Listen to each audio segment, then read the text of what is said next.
So let's go back to this. The third wine that we have, it's Primitivo grape. When I say Primitivo grape, I say Puglia. Puglia is the heel of the boot. You know, Italy has the shape of a boot. It's in the heel.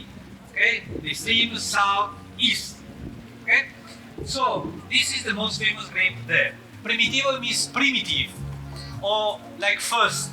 Why? Because the vintage is it happens very early, around August. Okay, which is in Italy is very early. Generally, the vintage, the harvest, okay, of the grape is in September, October, stretching at the middle of November for late vintage. This one is in August, at the end of August. First of all, because it's very hot in the south. So you see also it's a very southern grape. What do you mean when I say when it's a very southern grape? Very strong, very powerful. But even this wine is not so much strong or full body. Because even in this wine, we are not involved in the technique of vinification, but still, it has, since it's very hot, the climate is very hot over there, we have less water in the grape berry and high concentration of sugar. It means more alcohol, because the fermentation needs sugar. During the fermentation, we transform the sugar in alcohol. Again, so first of all, again, since it's quite young, also quite young wine, the color is very intense. Secondly, you see we have more alcohol. If you try to swirl like this gently and then you stop, you see some drops gets attached a little bit and they go down. This is the alcohol, gets attached. Alcohol and another thing, glycerin. During the process of vinification, we have a production inside, no? When we have the yeast, the sugar, all this, a byproduct of the fermentation is glycerin. What makes glycerin? Makes around the wine. It sticks more in your mouth. It gets longer also. While you saw before the Lambrusco, you get a sip and straight away you're ready for another sip. Okay? Unless you are already drank a bottle before. But you don't feel full your mouth of the wine. See, it stays much longer in your mouth. And it changes also. Because before, I have a cherry or red, let's say plums also, no? Red fruits. Then slowly, of course it's physiologic, we have the dryness, no? The bitterness. And then still, see, you after the Lambrusco, you don't need a sip of water. After this, it's quite astringent. Of course, because we have the tannins. Remember, the tannins are given from two factors. The skin of the grape, so if during the process of vinification you keep the skin for longer, you have more tannins. And the barrel. Okay? There's an exchange between the wood and the wine. The wood gives you the tannins, which is this sensation that you have now. No? Itchy a little bit, no? Astringent, we say more technically. So, see, this is also stronger than the one before. So one law is that you start for the lightest, no, when you have a tasting session, and then you go with the stronger. Okay? And one of the factors is also the alcohol. We are talking about 11% for the Lambrusco, the first one, and we are going 30% the one before and this one. But we're going to go for 14% with the last one. Now, important question. Since we arrived at three, which one you prefer? Raise your hand for the Lambrusco.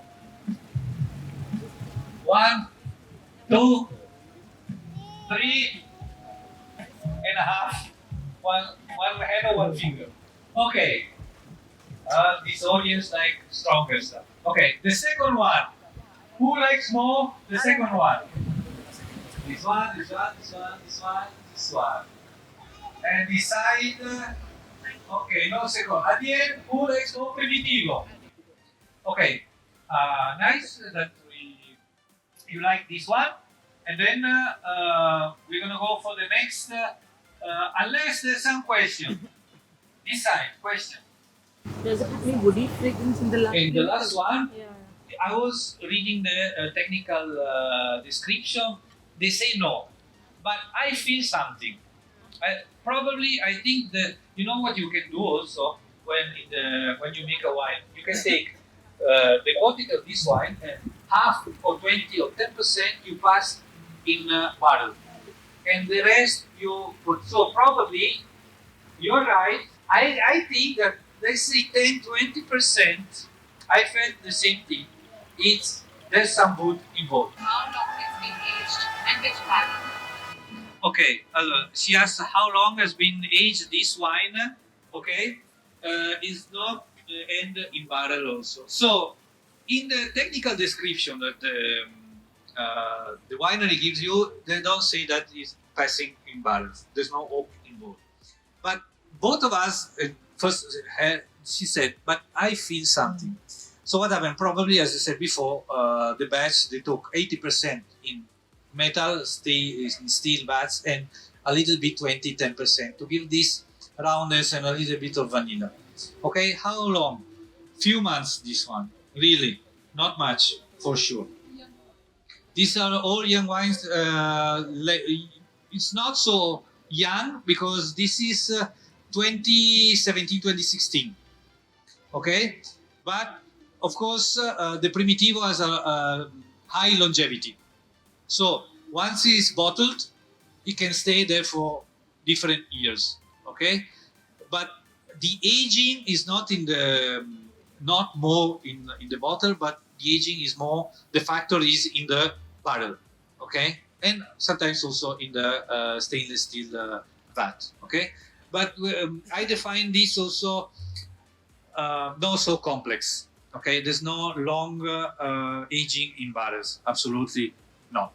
But it's not young because it has already 5 years. I mean, can already go to preschool. But this one you can keep also for 2-3 years more, 10 years also easily. Good that you like this Primitivo. I agree. It's more complex. It's more interesting than the one before. But luckily, there's no the wine producer here present. Otherwise, we're talking about taste. So it's about ourselves. It's subjective. Okay. Then if there are defects, if it's gone, if it's not completely good, okay, we can agree everybody. But as I said, I always ask you, or not, what it's not. I'm not saying what is the best. I always say what I like more. Okay, obviously. Okay. Then, of course, the Italian wines are better than the French wines. That is a fact. But this is another story. Music.